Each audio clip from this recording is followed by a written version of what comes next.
Recently, I went on a Korea trip with my family to explore the traditional culture and food over there.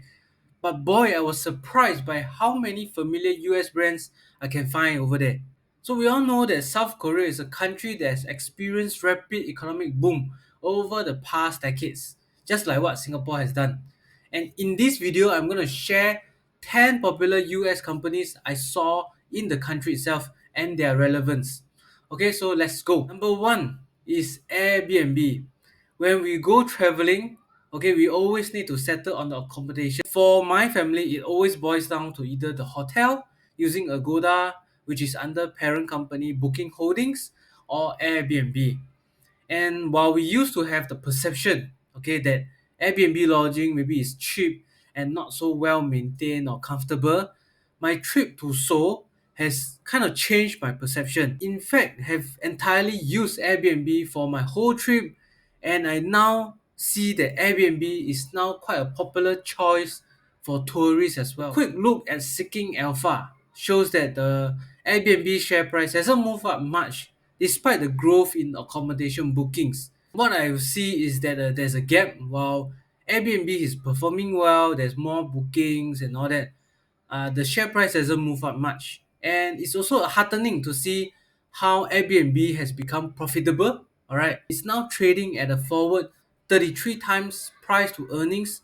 Seeking Alpha analysts are also on average bullish on the company itself. And I would say that the positive developments surrounding Airbnb is the experiences segment that they are aggressively pushing going forward. So, like for example, in Singapore, you can do workshops, and you can even play high tech mahjong, right? Maybe. And in Korea, okay, the famous activity is of course to wear hanbok and maybe walk around the palace. So these are the experiences that Airbnb is likely, pushing going forward. Number two stock is Netflix, and it's actually related to Airbnb somewhat because whenever I search for places to stay using the platform, they always highlight or hashtag Netflix in the listings. So this is somewhat like one of the unique selling points of their accommodation, right? And it's easy to understand why. If you recall how much Netflix is pumping into the Korean content to appeal to the audiences worldwide, with the shows like Squid Game, zombie shows, and also Physical 100, all from Korea. Looking at Netflix peers in Seeking Alpha, you can see that Netflix is the biggest or has the biggest market cap among all the streaming players like Disney with their Disney Plus, Warner Bros. Discovery Channel, the China's Bilibili, okay, etc. Because Netflix can keep churning out new shows with their positive cash flow to attract more and more subscribers, and in return they can keep increasing, the monthly subscription prices. There's one very famous marketing code called "Content is King," and you know now why Netflix is the king over here. And if you have enjoyed this video thus far, I will greatly appreciate it if you can help me to smash that like button, subscribe to my channel, and ring the bell so you get notified every time I release another stock analysis video.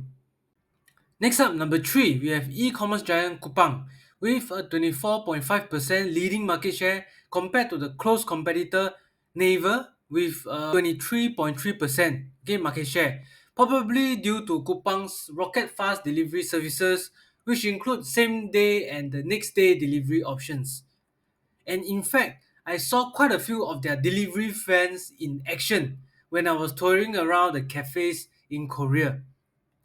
And I would probably have disregarded Coupang, right, as another e-commerce player like C Limited if I didn't go to Seeking Alpha and saw that Coupang recently acquired Farfetch, a luxurious online e-commerce platform, right? And it was growing at 100%, more than 100% revenue in the first quarter 2024. So to be honest, I haven't done much research on Coupang, but if you're interested, you can utilize Seeking Alpha to shortcut your learning curve. Speaking of which, Seeking Alpha is a great research platform you can consider. So the biggest benefit of Seeking Alpha Premium is that it has such a big community of experts, right? And authors. So they offer different viewpoints for a particular stock.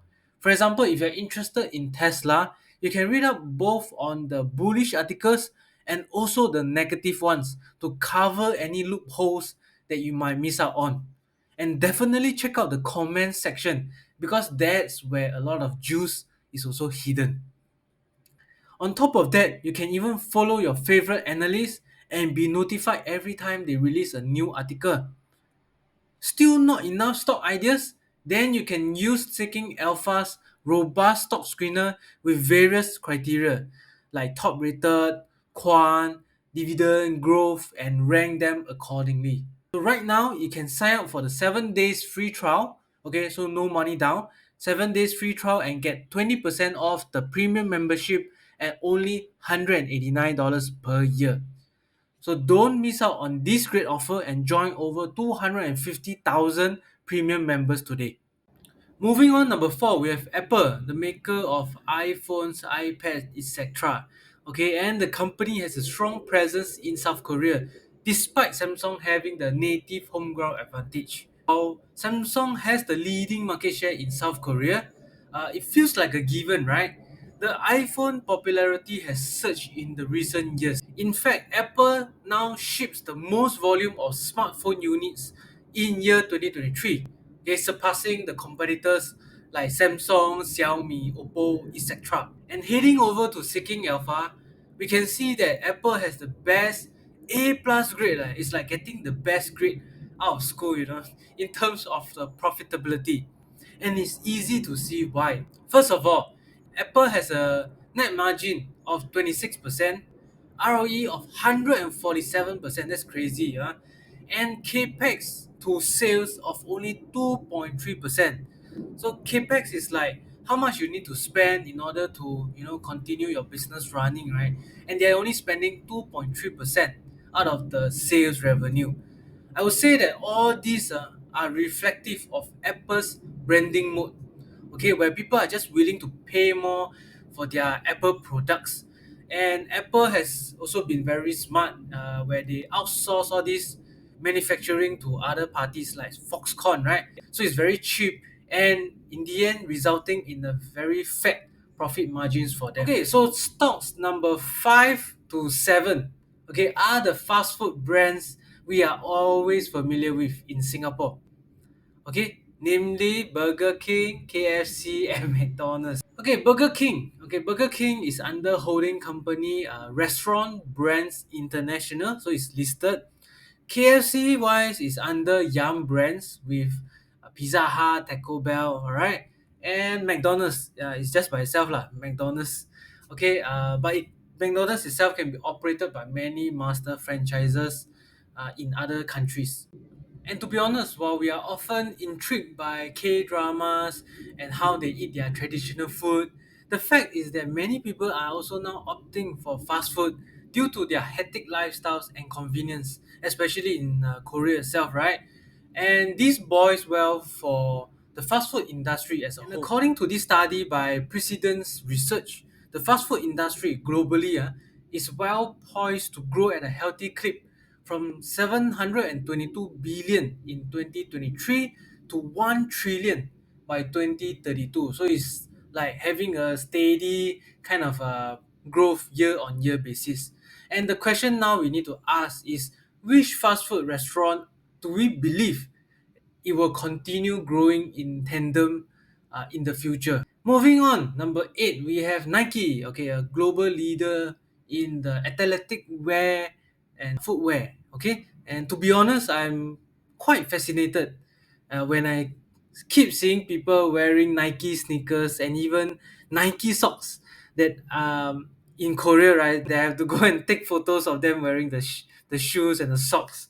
Okay, that being said, Nike's share price has declined almost 50% from 2.5 years ago. This is attributed to poor financial results as growth has been slowing down drastically, especially in the overseas markets other than the US. So investors have also been complaining that Nike is not innovating enough, There are no new products, no new design, and as a result, there's no new excitement for Nike to stay competitive. That's why a lot of investors are pulling out. Turning to Seeking Alpha again, we can indeed see Nike's growth, okay, falling off the cliff. Revenue only inches up 1.89% versus the sector median of 2.3%, and also Nike's own 5-year average of 6.6%. Earnings per share diluted growth is even worse as it went down 2.1% from the previous year, while the sector is up around 6%. And Nike used to have a 27% earnings growth on average in the past 5 years. So is there a turnaround in sight now? Um, that being said, we need to monitor Nike closely again and see whether the new designs and everything is gonna revitalize the share price. Okay, our second last stop is coffee chain Starbucks. And looking at the photos I took, Starbucks is literally everywhere in Korea, from the outlet stores to the convenience stores and even to the billboards up high in the towers. They're doing a lot of advertisements, right? And it's easy to spot Starbucks in Korea because it has a whopping 1,890 stores as of 2023. The reason is simple. Korea, they are embracing the cafe culture as it now serves as either social gathering or studying corners. And this is pretty similar to Singapore, right? Where we now meet at Starbucks instead of the kopitiams, like the elderly. Okay, I'm going to the kopitiam. Alright, but despite the strong branding of Starbucks, the share price has remained stagnant in the past 5 years. And with so many other competitors like McCafe, Coffee Bean, or even the mom and pop specialty cafes, right? That means anyone can just come up with one cafe with some unique cakes and all that. I don't feel that personally. I don't feel that Starbucks has a strong economic mode or pricing power. And last but not least, okay, our last stock is none other than Alibaba Group. Okay, it's not really a US company per se, but it is listed in the US. So we're gonna still include this. Okay, so these are the few pictures I took in Korea, and man, I really feel that Alibaba is splashing a lot of ad dollars in the country to showcase either their e-commerce or logistic network or their Alipay power. Okay, just a quick background on Alibaba Group. Okay, so previously they announced that it was split into 6 divisions, so 6 main divisions, and they wanted to IPO the Cainiao Logistics before they scrapped the entire plans again months later.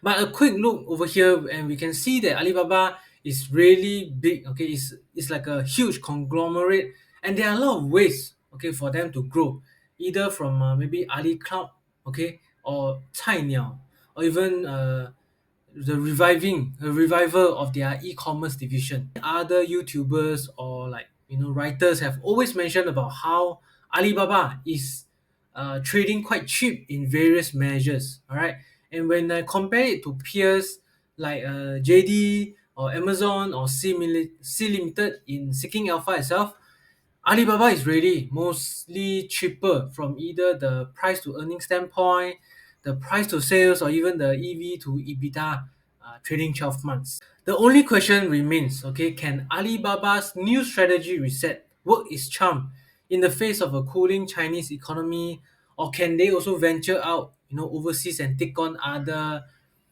competitors like Amazon or even Coupang and stuff like that. So to wrap up, the 10 stocks I've shared are mostly leaders in their respective industries and are well poised to continue growing.